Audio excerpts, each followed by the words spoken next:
So magandang araw, magandang hapon, magandang gabi. Depende ho yan sa time zone ng ating lugar at sang sulok tayo ng ating mundo. Sana sa mabuti tayo na kalagayan at walang sakit-sakit ang lahat. Sa mga kababayan nating OFW at mga kababayan natin na nandyan sa Pilipinas, mapapalang araw sa ating lahat. Okay, so nandito na lang po tayo sa ating panibagong episode at balitaan dito sa ating channel sa Jalurbe TV na kung saan mga kababayan, pag-uusapan na natin ang mga isyu panglipunan at mga nangyayari sa mundo ng politika. Well, syempre, kasama niyo pa rin si Sir Ivan, ang pinakabulol na vlogger sa balat ng YouTube, pero bibigay sa inyo ng mga totoo at mga preskong balita na kinukuha natin sa ating kapitbahay na social media. So magandang buhay sa ating lahat mga kababayan and happy Saturday sa ating lahat. Okay, so before tayo mag-start mga kababayan, please allow me to acknowledge some of our viewers dito sa ating channel. At syempre, i-shoutout muna natin ating top 5 commenters doon sa ating last vlog. Naunguna sa ating listahan mga kababayan, si Ma'am Shane Sibal, Wildy Sagayo, Robel Ferrer Official, Iing Gimentisa, and Maria Midaseplon. Also, pasalamatan din po natin ang ating mga channel members. Sila si Ma'am Mel Grace Holmes, Via Bibar, Russell T. Rowell, Fiz Calante, Pusong Inami or Sis Queen, and Cosmo Defender. At saka i-shoutout po natin at saka i-greet natin ang happy birthday si Ma'am Lore Gombok. Happy birthday also kay Evelyn Santos. Happy birthday kay Val Panado. That is greetings come from Sir Joseph Magalion. Alam niyo ba mga kababayan, may napansin ako doon sa Facebook page ng Presidential Communications Office or PCO. Kasi nga naalala niyo po na, di ba, 2 vlogs ago na ba or 3 vlogs ago, nanawagan po ako at saka kinall out ko si Emerald at saka si Garafil Makabayan kasi nga napansin ko doon sa kanilang Facebook page na which is supposed to be na marami itong makukuha po ng mga informations galing kay BBM, galing po sa mga meetings ni BBM at saka mga nangyayari po sa gobyerno natin at saka yung mga upcoming updates sa projects po ni BBM.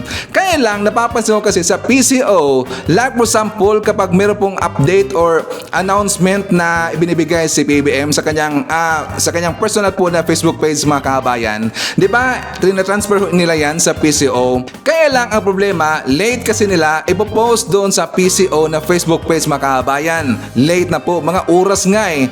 Kung nag-post po si BBM, pero after 1 hour, ipopost nila yan doon sa PCO. Which is supposed to be na sana minutes lang. Kasi nga, di ba ang PCO, that is Presidential Communications Office, kailangan natin na mga marami pong informations galing po sa Malacanang makabayan. Di ba kinul out ko sila? Kaya lang mukhayatang napakinggan nila si Sir Ivan or meron yatang nakapanood kay Sir Ivan na nandyan po sa PCO makabayan.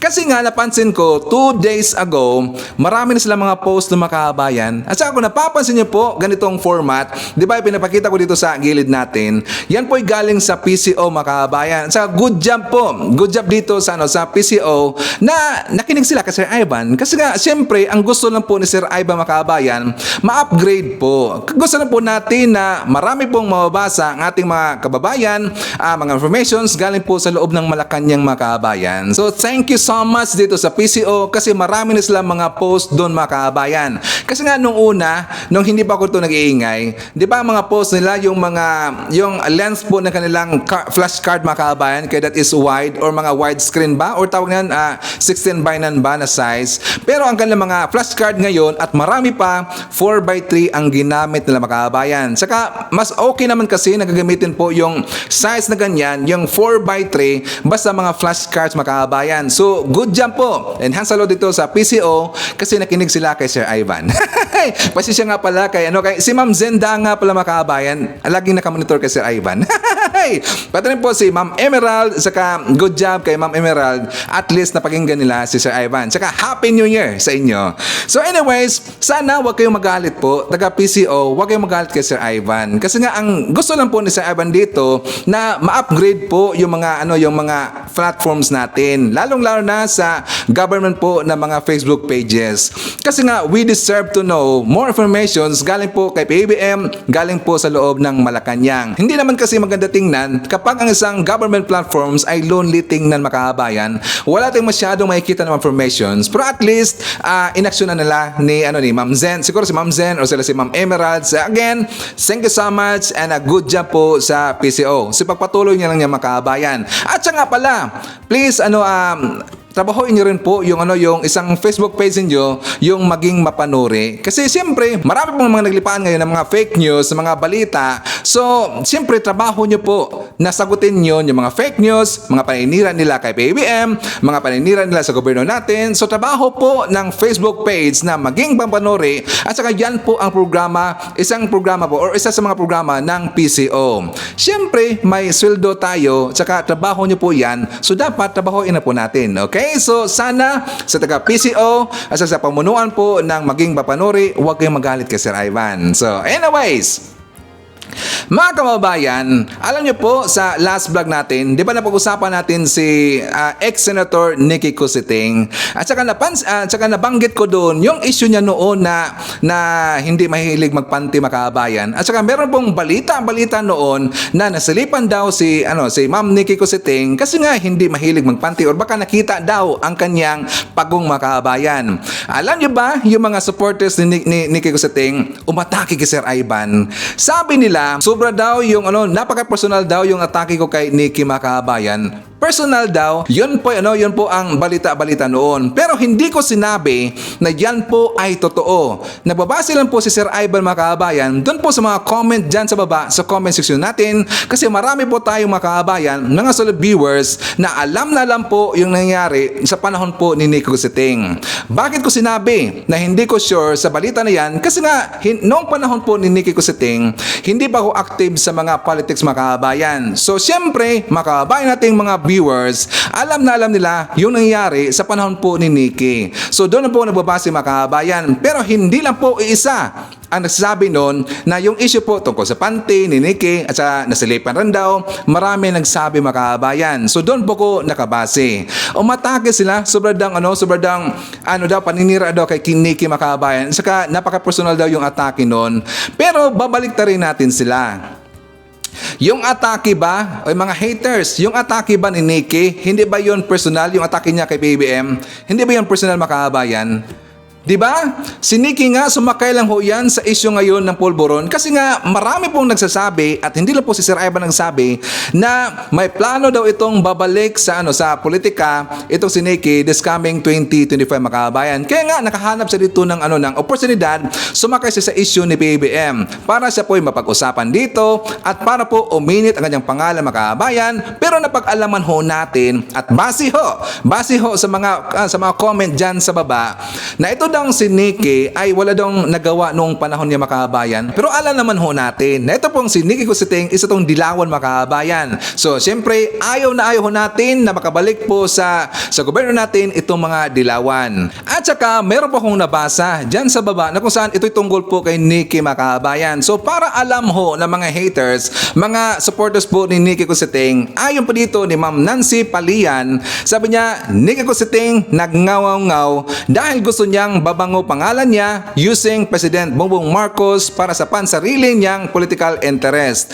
Ilang beses tumakbo itong bitter na babae pero natatalo daw. Pero itong nakakagulat mga kababayan, ngayon lang alam to na kung saan, sabi po ni Ma'am Loida Gotiza, si Cositing nga ang isa sa unang nangunguha ng mga gamit sa Malacanang nung mapatalsik sila yung mga Marcos. Nangunguha pala itong si Nikki mga kababayan. Sabi ba dito, napanood ko yan sa YouTube na ibinalita ni Rita Gade. Personal na mga gamit na First Lady ang kinuha niya. Bago ngayon, nainira naman siya kung nung kabataan ni BBM na tumikim siya ng drugs, natural lang yon kasi bata pa siya noon. Ngayon, makikita mo naman sa katauhan ni BBM na he is a good president. Well, totoo yan mga kababayan. Pero ngayon tingnan nyo, nanira ba si Sir Ivan? Yung yung comment po ng ating kababayan, well, alam ho niya kasi nakikita mo niya doon sa vlog po ni Ma'am Rita Gade na ito daw si Nikki Cositing nanguha ng mga gamit ni First Lady Imelda Marcos mga kababayan. Totoo ba yan, Ma'am Nikki Cositing? Hey, nanguha ka pala. Parang ikaw yata ito ng magnana. Ikaw ba yung magnana? Tapos lagi yung ibinibintang sa mga Marcos na magnanakaw sila. Well, ikaw pala yung magnana.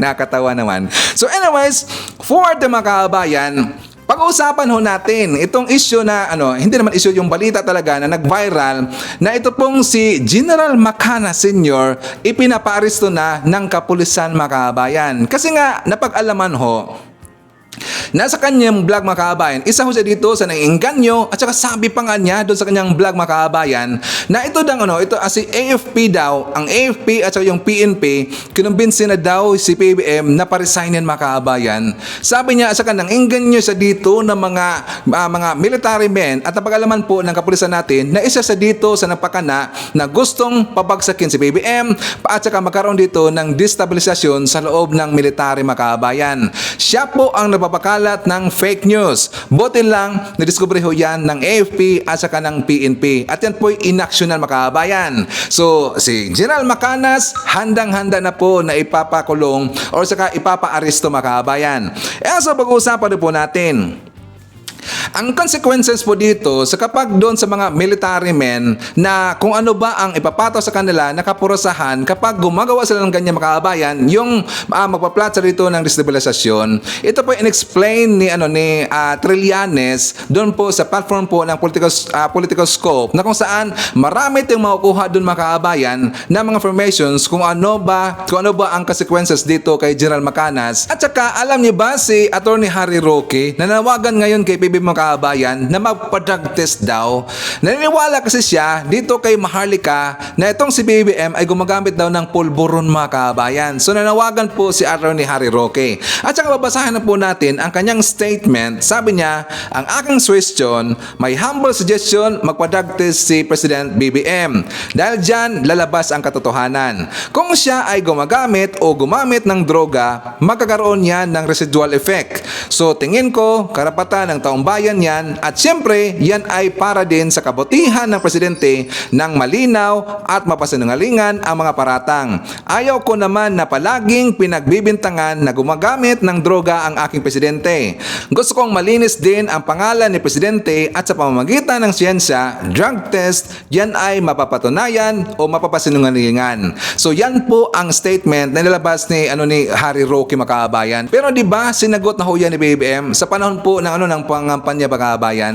Di ba naalala ho natin, sinagot na ho yan ni BBM. At saka during po sa kanyang pangampanya, nung naglabas na po ng statement itong si FP Radi na meron pong isang presidential candidate na gumagamit po ng pulburon, di ba nagpa-drug test sila kaagad, mga kababayan? So para saan pa? Kasi kahit anong gagawin po ni BBM, kahit sasagutin niya yung akasasyon sa kanya, kahit magpa-drug test pa siya ng ilang beses, hindi pa rin po maniniwala yung mga anti-Marcos, mga kababayan.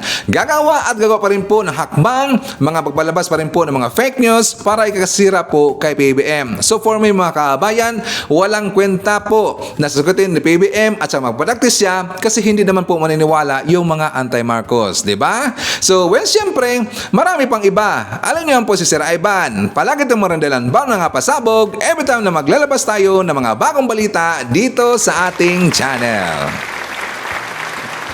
So, before na mag-start, mga kababayan, siyempre, kagumustahan ko muna kayo at saka shoutout natin ating mga pinalangga po ng mga legends, ang ating mga senior citizen. Hello po, kumusta? I'm hoping po na nasa maayos kayo na kalagayan. Kagumustahan rin natin, mga kababayan, ang mga pinalangga natin na mga Marcos loyalist. At syempre, nandyan rin po mga kabayan nating DDS all over the world. Howard rin mga kabayan, lalong-lalo na. Maraming salamat sa Unit Team supporters. And of course, thank you so much sa ating mga returning viewers, mga solid supporters to ni Sir Ivan, mga sukid sa channel, thank you so much. At maraming salamat sa mga viewers na hindi nag-skip ng ating mga commercials. Thank you so much. At syempre, mga kabayan, i-welcome rin po natin ating mga new subscribers, mga bagong pasok sa ating channel. Welcome to the family and thank you po for appreciating our channel. Okay mga kababayan, so siyempre unahin mo natin sa pagbabalita yung mga good news. Na alam niyo ba, sa report po ng PSA, ang inflation rate sa Pilipinas ay bumaba pa mga kababayan. So this is report for December 2023. Sabi nito sa balita, breaking inflation rate is slowed down to 3.9% in December 2023 from 4.1% sa November. Ngayon, sa last December mga kababayan, 3.9% na lang po. So tingnan nyo, good news so yan. Pero siyempre, kapag balita na ganyan mga kababayan, hindi po magiging happy itong mga anti-Marcos. Kasi gusto nila na ibabalita po sa mga news outlet yung mga hindi maganda nangyari daw kay BBM. Yung mga paninira ng mga kababayan. Kasi ang gusto nila na ibabalita daw ng news outlet yung paggamit daw ng pulburo ni BBM. So kapag ganito po ng mga balita, masasaktan sila mga kababayan. So para po suportahan ang ating claim na 3.9% lang po yung inflation rate sa Pilipinas sa December 2023, well, let's watch this. Lalo pang bumagal sa 3.9% ng inflation ang antas ng pagtaas presyo ng mga produkto at serbisyo sa bansa. Base sa datos ng Philippine Statistics Authority, 3.9% na lamang yan itong December 2023 kumpara noong Nobyembre na 4.1%. Higit din sa kalahating mas mababa ito kumpara nung nakaraang taon na pumalo sa 8.1%. Pangunahing nakaambag sa mas mabagal na pagtaas ng mga presyo ang housing at utility bills gaya ng sa tubig, kuryente maging sa krudo. Bumagal na rin daw ang pagtaas ng presyo ng pagkain gaya ng karne, kape, gatas at itlog maging non-alcoholic beverages. Tiyempong holiday season ng buwan ng Disyembre kung saan mataas ang konsumo o maraming bumibili. Pero paliwanag ng Philippine Statistics Authority, hindi yan sapat na batayan ng pagbilis ng inflation. Ayun, kay Pangulong Bongbong Marcos, nakakatuwa ang pagbagal ng inflation. Patuloy daw ang pagsusumikap ng pamahalaan para pagandahin pa ang ekonomiya. Tinututukan din ang sektor na agrikultura para sa mas murang pagkain. O ayan, sa mga antay, kaya nyo bang ibalitang mga ganyan? Mga good news sa gobyerno natin? 'Di ba? Hindi nyo kaya yan eh. Kasi kapag ibabalitan yan sa mga vlogger po ng mga anti-Marcos, kasi kapag ibabalitan nila yung mga kabayan, magagalit kasi ang kanilang mga viewers. Kasi yung mga viewers nila, mga pinklawan at mga anti-Marcos. So anyways mga kabayan, jump na tayo sa balita tungkol dito kay General Macanas. Kasi nga inaksyon na, at least sa wakas, inaksyon na po ng AFP at saka ng PNP yung mga paninira po ng mga retired na mga military men mga kabayan. So ulitin ko lang po dito, ang ginawa kasi ni Macanas, meron kasi siyang sinabi do mga kababayan na ito daw ang AFP at yung PNP, kinumbinsi daw si PBM na persignin ng mga kababayan. At saka alam nyo ba, sabi po ng kapulisan natin, that is fake news. Delikado ho yan mga kababayan. Kasi nga 'di ba, para sa nagbigay dito ng informations na kung saan magkagulo po yung buong Pilipinas. Si PBM ibinoto ho yan. At saka isimulang sasabihin na sabi daw ng AFP, sabi daw ng PNP, kinumbinsin daw si PBM para pababain sa kanyang pwesto mga kababayan. 'Di ba? Talaga nagalit ng ganyan eh. At saka marami pong masasaktan talaga ng mga Marcos supporter at saka mga Marcos loyalist. At para malaman pa natin ang buong detalye, let's watch this. Kaya sa oras na matunton ng PNP itong mga nagpapakalat ng umunoy destabilisasyon laban sa gobyerno, ano ang parusa na posibleng ipataw sa kanila? Mahaharap ang mga ito sa kaso at sinabi nga ditong PNP na professional sila at nananatiling tapat sa konstitusyon at sa ligang batas. Isa po ito sa mga pictures na nakikita natin ngayon na kumakalat sa social media kung saan ginamit po ang pictures ng ating Chief PNP, ng ating Chief of Staff of the Armed Forces of the Philippines together with our President with caption, AFP PNP Generals convincing PBBM to resign. Walang katotohanan ang mga kumakalat na impormasyon sa social media kaugnay sa umano'y pangungumbinsi ni Philippine National Police Chief Police General Benjamin Acorda Jr. at Armed Forces of the Philippines Chief of Staff General Romeo Browner kay Pangulong Ferdinand Marcos Jr. para mag-resign. Ayon kay PNP Public Information Office Chief Police Colonel Jean Fajardo, fake news ito at handa silang panagutin ang sinumang nasa likod ng pagpapakalat ng maling impormasyon sa ilalim ng Article 154 ng Revised Penal Code at paglabag sa Republic Act 10175 o Cybercrime Prevention Law. Sa pagkakataon pong ito ay nakikiusap po tayo sa ating mga kababayan na mag-ingat po tayo sa pagpo-post at pag-share po ng mga information, unverified information at that, sa ating pong mga respective social media accounts. Maging responsable po tayo lahat dahil maaari po tayong maharap sa iba't ibang kaso for spreading unverified and fake news. Sinabi pa ni Colonel Fajardo na ipinag-utos na ni General Acorda sa PNP Anti-Cybercrime Group ang pagsasagawa ng masusing cyber patrolling para matukoy ang mga social media site at YouTube channel na nagpapakalat ng mga maling impormasyon. Isa sa sinasabing social media site ay ang General's Opinion na may 104,000 na followers. Gusto kong magbigay sa inyo ng update doon sa initiative ni Senator Amy na kinakausap niya si PBBM para mag-resign na lang para maiwasan ang pagdanak ng dugo. So ngayon, may natanggap akong report na similar to this. Ang sinasabi dito, this is the message, na hindi lang si Senator Amy ang kumakausap sa presidente. May iba't ibang grupo o iba't ibang tao na kumakausap. Ito, basahin ko yung actual ka. Sir, mag-ready na po tayo. Yan. Kung hindi siya mag-step down ng kusa o voluntaryo, gulo po ang mangyayari. Kinakausap na po siya o kinakausap na po sila, matigas lang si Smugs. Yan po, yung actual text. Mayroon pang dagdag pala, short ano lang. Maraming may hawak sa Polvoron video at marami ang gustong maglalabas nito kung hindi siya, PBBM, kung hindi siya bababa o mag-resign, including yung nasa abroad. Kaya marami na po ang may hawak nitong Polvoron video.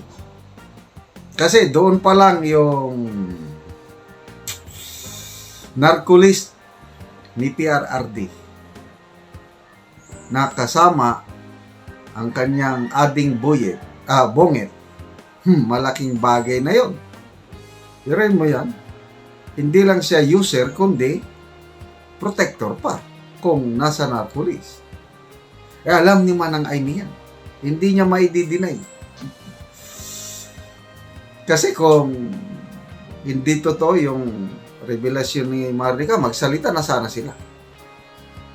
Kaya lang, lahat na revelation ni Maharlika, walang nagsasalita eh. Damaging. Pasabog talaga. Ilang pounds na bomba yan.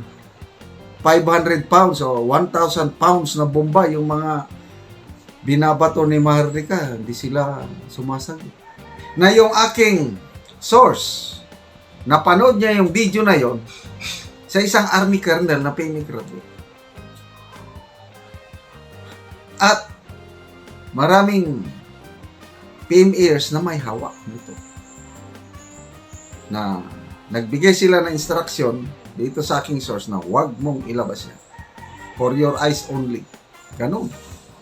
Sino yung grupo na kumakausap ngayon kay PBBM na may malaking influensya, merong dating dahil sa grupong ito,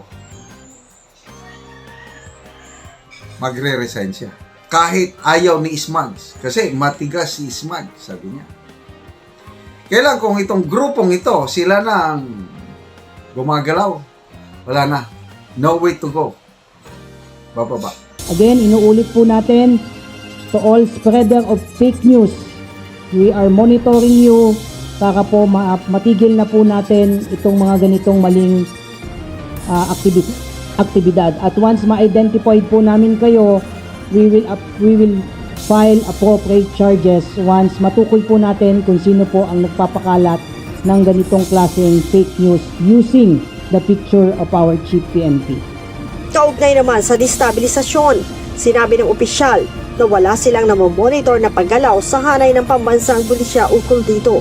Ay wala pa tayong namomonitor na ganito, subalit patuloy po tayong nagbabantay, patuloy po tayong nagva-validate ng mga information in close coordination with our armed forces of the Philippines.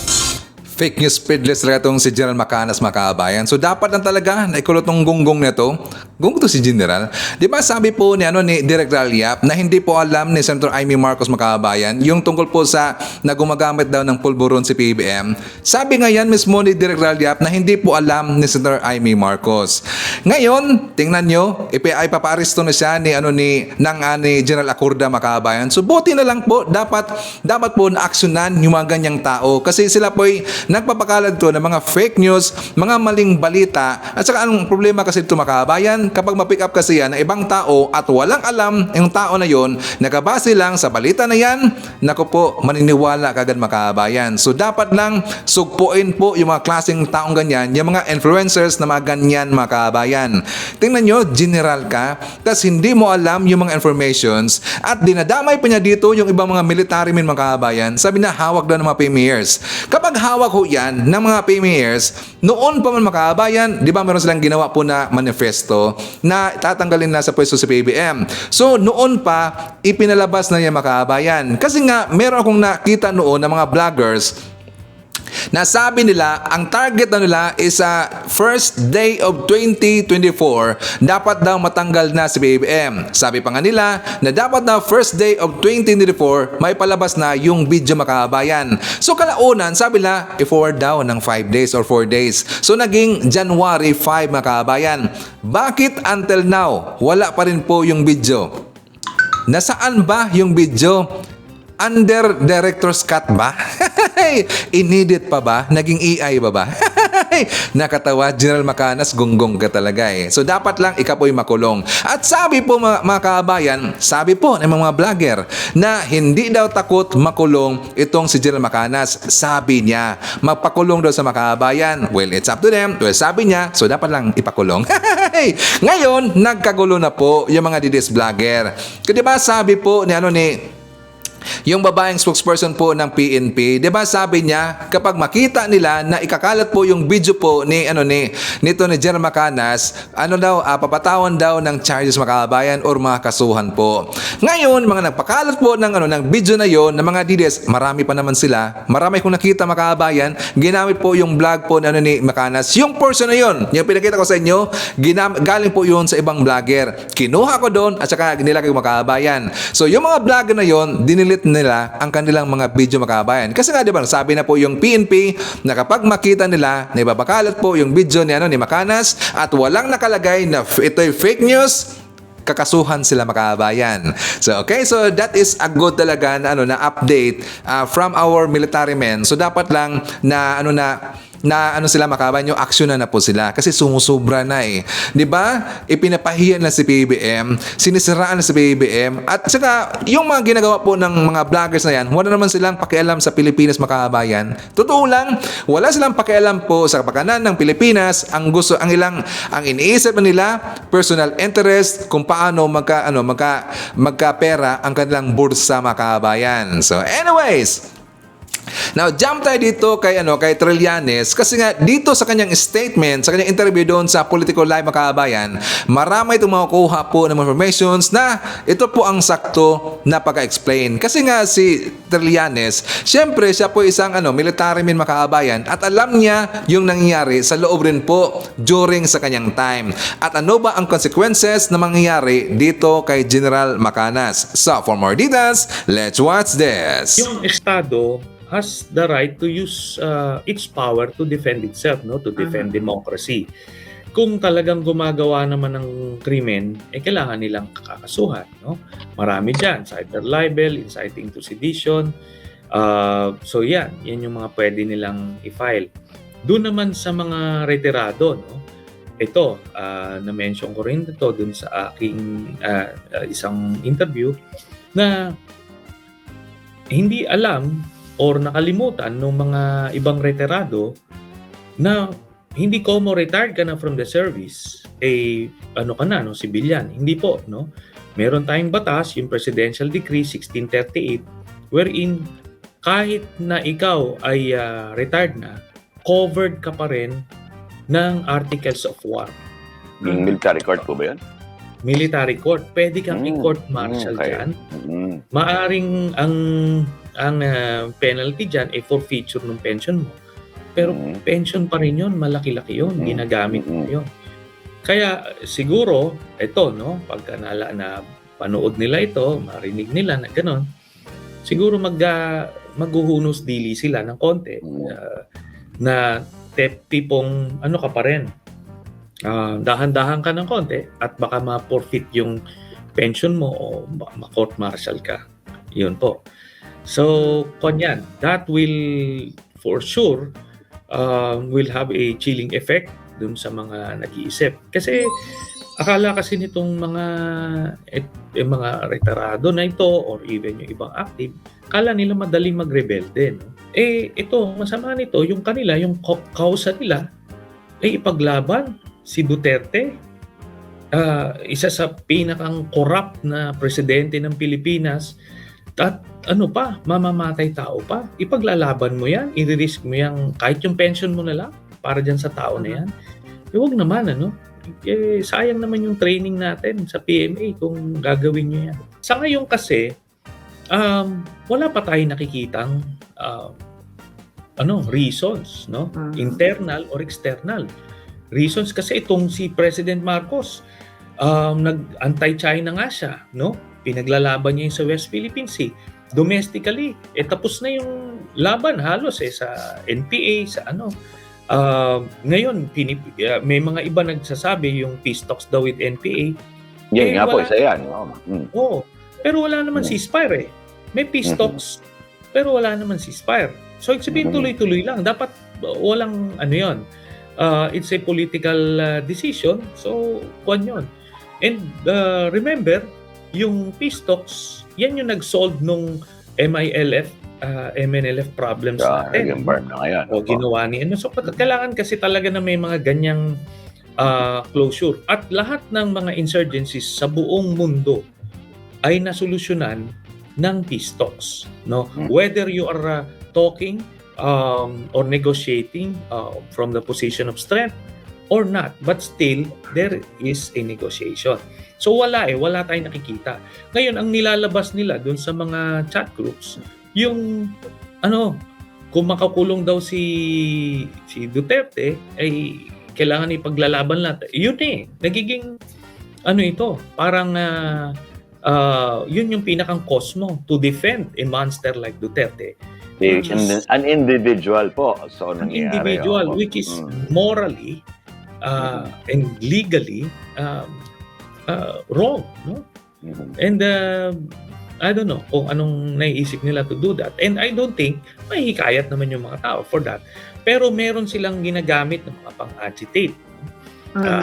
Meron silang pino-float ngayon sa mga chat groups na eto si President Marcos daw may video na doon nga ako pupunta, Senator. Sige. Nag-snort ng cocaine, ganyan. Ano to? Kwento pa lang ito, no? Kwento nila. So, I remember yung ginawa nila kay Senator Laila de Lima. When they were demonizing her, kinalat nilang kwento na may sex video. Kahit walang video, until to the point that they repeated it so much, no? Sa Congress po, maabot yan naniwala na yung ordinaryong tao kasi parang giniven na nila na gano'n. Ito, kasi ganito yan, assuming there is such a video, kailangan ma-establish nyo muna kailan ba yan nangyari, no? Kasi kailangan, kung presidente ka, ito hinalal si President Marcos noong 2022, May. So yung culpabilities niya should be from that point. Within that period. Ngayon, yung before, especially dito, ngayon kung crime yan, ibang usapan yun. Di ba? Oo. Oo, kung May ibang tao. Yan, oo. Pumatay kung siya may o pinatay something. siya o kung ano, yun, pwede yun. Carried yun kahit up to the present. Pero yun, rumor pa lang ito Hindi mo pwedeng gagawing reason to oust popular government na highest na naboto ito, no? Sinasabing polvoron video, no? Ito, sabi ko nga kay Ina, manood siya dahil talagang kalat na kalat na. Ako talagang yung feed ko, sumasabog na sa hindi ko maintindihan kung saan gagaling to mga to. So pinanood ko na rin po, no? May nakita ko mga vlog na ganyan, may threat na nga of deadline na kapag hindi ka nag-resign by the end of this last year, ilalabas na video. Meron pang threat kay Senator Amy Marcos na pag ikaw hindi mo hinimo kang kapatid mo na mag-resign, lalabas din kami sa iyo. Meron pang ito yung sa isang retired lieutenant colonel na sabi, ang may hawak daw ng video si Pangulong Duterte, dating Pangulong Duterte, si Vic Rodriguez, if I remember correctly, mga PMA officers existing at mga retired. Yung mga ganun magklase, pati si Jason Sa. May mga ganun po. Ito, let's put the elephant in the room kasi napakalaki na po nito, no? Nagiging ano na siya Ito po yung nagka-cause, tingin ko po, no, ng grip between the loyalists, the DDS, and the taong bayan itself. Do you think, Senator, kasi yung dati, naalala ko yung kay Pangulong Gloria, dating Pangulong Gloria, may tape. Narinig natin yung boses niya na pwede ba ganito? May gano'n. No? So, although dininay naman niya, pero yung tape na yun, galing din naman sa ating military. Parang gano'n, na-approve na rin or something. Ito po, sinasabi na nga, wala bang video. Pero if there is such, would this really cause destabilization, una?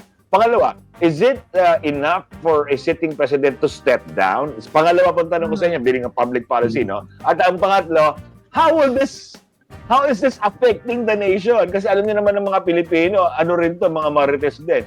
So, Senator, sige, kayo na po magandang, kasi you're in a perfect position, you've been in politics, you've been a soldier on your life, and you've been a gentleman. Kaya ito po, sige, ano pong pwede niyo sabihin tungkol dyan? Okay, ganito po, no? Lahat po yan ay parte ng isang destabilization plot. No? Yan ay communications plan na nila yan. Ino-operate na nila yan para ikalat nila. Hindi ito nangyayari na parang at random, no? Parang sumulpot lang by coincidence. Hindi, operations yan, no? Parte yan nung kanilang destabilization plot. At ang nasa likod niyan si Duterte, no? Kung anong reason, marami, no? Ang isang reason niya diyan para makabalik sa poder, para magtuloy-tuloy yung kanilang criminal enterprise, maproteksyonan niya yung mga kasabwat niya na may mga kaso ngayon, no? Iba-iba yan, sila Bantag, sila Tebes, yung mga general na part ng kanyang illegal drug trade. So, kasi ituturo sa ng mga pulis, pagka nagkasuhan na yan at dinitay na yung mga yan, sasabihin nila ang may-ari itong mga ito. No? So, yan yon. Then, ito rin yung ICC. Survival, iniisip niya, napaparaning siya, kailangan niya nakita nila, sinusubukan nila, they've been pushing the boundaries, tinitignan nila kung hanggang saan yung pasensya ng presidente, kaya pinupush nila ng pinupush. So, ito yan. Ngayon, yung yung video na yan, na-mention mo nga, Michael, yung sa Hello Garci. Di ba anong pinaka-effective na propaganda tool? The video itself, kung meron man. Dapat yun ang ilalabas mo. Mas graphic yun, makikita ng mga tao. Magagalit. Pero the fact na ang ginagawa na may mga pa-suspense pa, na may mga... Nakita mo rin. Alam mo kung totoo yan, may papakita, forward mo nga sa akin, forward mo. Ganun yun Meron at merong lalabas dyan. Pero the fact na puro ganyang kwento na yan, is classic na na Duterte strategy. Ito yung... Is it yung sa distab para pigilan na talaga ang ICC? Kasi baka may ganun, no? Sige, hindi namin lalabas ang video, wag mo nang pigilan mo ng ICC. Pangalawa, ang nakikita ko na laging sinasabi, step down. Resign si Pangulong Duterte, si Pangulong Marcos. Siguro, ano ba mangyayari pag nag-resign siya? Di uupo po yung Vice President, nauupo si VP Sara. So, ito po yung nakikita niyong agenda. it's a plain and simple power grab. No? Hindi yung ICC lang. Kaya nga sinasabi ko, marami siyang reason kung bakit gusto niya maupo sa pwesto. At believe me, iniisip nila kunyari succession nung una. Pero pag nagkagulo yan, alam nyo, upo dyan siya ulit. Kung sinasabi lang. Naalala ko, revolutionary government. Revolutionary government pa. Ba't mo papaupuin itong anak mo na hindi mo makontrol? Di siya na. Di ba? Kasi iba ang click ni iba yung mga tao nasa likod ni nakapaligid kay Duterte at iba doon sa nakapaligid kay Sara. Hindi necessarily magkasundo yan. Di ba? Pagka pinaupulan sa Sara, baka zero pa rin sila, no? Kaya pupush nila. Magulo yan mga yan, no? Yung pamilya na yan, magulo yan. Kaya nga sabi ko, nagkagulo-gulo yung Pilipinas nung naupo itong mga ito, no? Anyway, itong mga nangyari, Michael and Ina, plot ito. Destabilization plot, ouster plot, para makabalik sila sa pwesto. Maximum, si Duterte mismo maupo, or at the very least, maupo yung anak niya through constitutional succession. So they are pressuring itong mga ito through social media lang. Ang problema nito, medyo hindi nila natatansya, na-overestimate nila yung kanilang power. Kasi sa social media lang umaaling yan. Sa man on the street, they're oblivious to it actually. Okay, so anyways, before to mag-jump po sa ating next topic mga kababayan, i-shout out muna natin ang ating mga solid viewers, mga silent viewers, at yung mga viewers na hindi nag-i-skip ng ating mga commercials. I-shout out natin si Ma'am Teresita Tumaliwan, Rose Guevara, Tink Abel, Tagalog Nak TV, Price Gasul, Wilma Malabanan, Army Lagaso, Teresa Bihasa, Mighty Baisa, Melvina Kizon, Haitsu Roy Pahila, Barkadahan Forever FM, Kito Cares, Joseph Rabanes, Lagalag na Prom Day, Melvin Axon, Johnny File or Phil, Leo Toto, Janet Mangulad, nandiyan rin po si Melanie Isgira, Mary Grace Secretaria, Nanette Leones, and OPM, Labusong Sanchez, and Haitsu, Aida, and Emmy Sarino. Mga kaabayan, dito muna tayo po sa ibang balita, may ibang muna tayo. Kasi nga, di ba may nabalita ngayon na kumakalat na yung mga balikbayan boxes ng mga OFW, may nabibinta daw online mga kababayan, meron daw nabibili through online, yung mga balikbayan boxes. So ngayon, kumalat o yan at saka sumabog kasi meron pong isang vlogger na kung saan nakabili daw siya online mga kababayan. So ngayon, itong vlogger to, siyempre ginawa niya na content na kung saan parang siya, unboxing daw mga kababayan. Sabi ng vlogger, nagulat siya, sabi niya nga para daw hindi niya akalain na ito'y totoo. Kasi pag akala niya nung una, ito daw ay scam mga kababayan. Pero nang binuksan na niya yung balikbayan boxes na binili niya online, totoo mga kababayan. So marami pong talaga ngayon na nagulat, marami po ito na mga nainis, nagalit na mga OFW kasi nga yung mga ating balikbayan boxes, yung mga gamit po na inilagay dyan sa loob mga kababayan, talagang pinagpawisan natin, pinaghirapan natin yan. Yung mga bagay po na inilagay natin dyan sa loob, may pagmamahal ho yan mga kababayan. Pero ganyan lang po ang mangyayari. So ngayon, under investigation na po yan. At saka yung vlogger mga kababayan, humarap na po sa news outlet. So para tayo meron pong idea, let's watch this. Iimbestigahan po ngayon ng Bureau of Customs ang bentahan ng mga balikbayan box na wala umanong kumuha. Ikinagagalit ito ng ilang OFW, lalo't pinaghirapan nila ang mga padala na bagsak presyo kung ibenta. At nakatutok si Jonathan Anda. Mga kahon ng pagmamahal. Ganyan kung ituring ang mga balikbayan box na pinag-ipunan at pinaghirapan ng mga OFW para maipadala sa kanilang mga kaanak lalo na kapag Kapaskuhan. Pero sa Facebook, may mga nakikita kaming post na nagbebenta ng mga unclaimed balikbayan box na ang ilan sa presyong 5,000 pesos lang. Nagpadala kami ng mensahe sa seller pero hindi pa siya sumasagot. Ang ganitong kalakaran iniimbestigahan na raw ng Bureau of Customs. Kabilang ang viral ngayong video ng isang content creator na nakabili raw ng unclaimed balikbayan box. Iimbestigahan natin kung saan yung source at anong balikbayan access ang binibenta online. Paglilinaw naman ng customs, hindi sila ang nagbebenta ng mga unclaimed balikbayan box. Normally po, ang ginagawa nating handling sa balikbayan boxes ay binibigay din ho natin sa mga may-ari ho na ng mga kahon dito sa pamilya ng mga OFWs. Ang ilang cargo company naman inamin na nagbebenta nga sila ng mga unclaimed package sa presyong 3 to 5,000 pesos sa mga online trader. Pero ito yung mga package na higit isang taon nang nakatambak sa kanilang bodega na ginagastosan nila ng storage fees.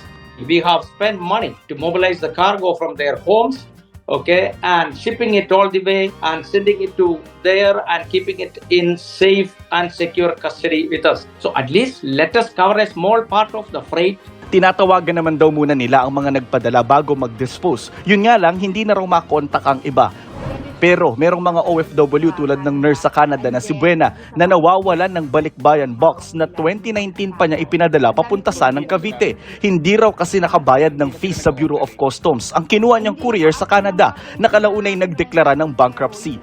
Pero nang magtanong siya sa customs, hindi raw matunton kung saang pantalan naroon ang kanyang bagahe. Gayunman, kung makukuha man ito, sinabihan daw silang kailangan munang magbayad ng 18 to 20,000 pesos. 18 to 20,000 po, napakamahal.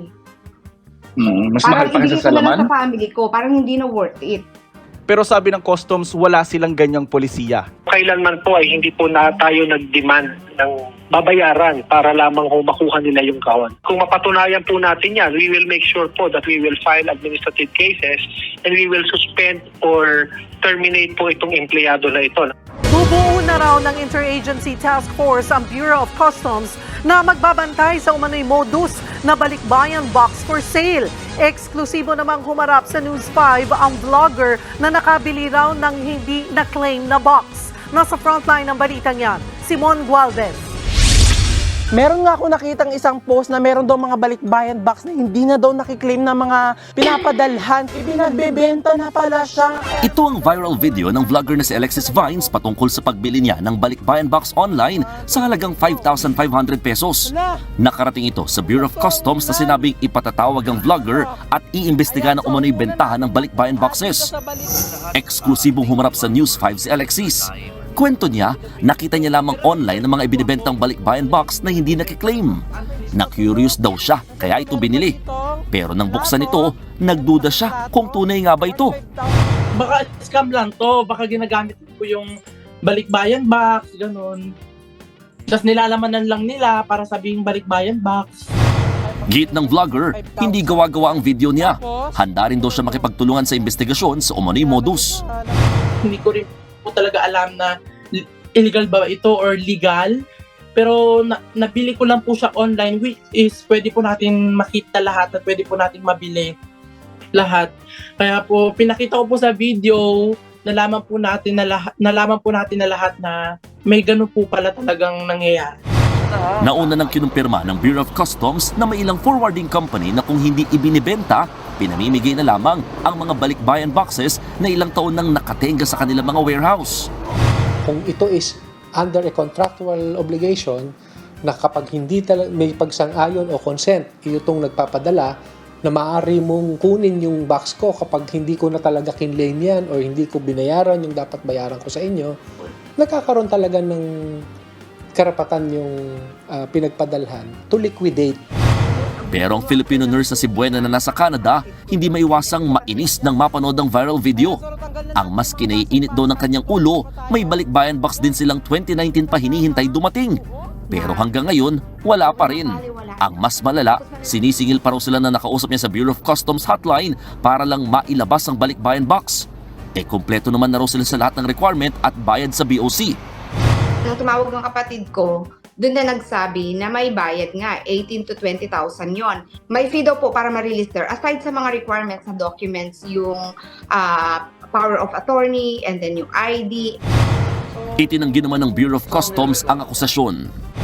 Wala hong policy ang customs na inaalaw ang atin hong mga hotline agents, no? These are third-party call center agents. Hindi po ito authorized na kumulekta ng kahit na anong fees. Nakatakda na raw bumuo ng interagency group na tututok sa mga problemang may kinalaman sa mga naiipit at hindi na i-deliver na balikbayan boxes. Okay, so before tayo mag-jump po sa balita kay PBBM, i-shoutout muna natin si Ma'am Erica Mapagmahal, Divina Dicuaten, Maiting Day, Moonflower, nandiyan po si Ashen from Cyprus, Jillian Quezon, Victor Policios Padilla Jr., Nasser Abdulgani, Dio Aguirre, and Evelyn Garcia, nandiyan po si Sir Oscar Buena Obra. Mga kaabayan, ipapakita ko sa inyo yung statement ni BBM na kung saan nanawagan siya sa ating mga kaabayan sa mga barangay na makikisa sa programa na Kalinisan Programa Kaabayan. So, for more details, let's watch this.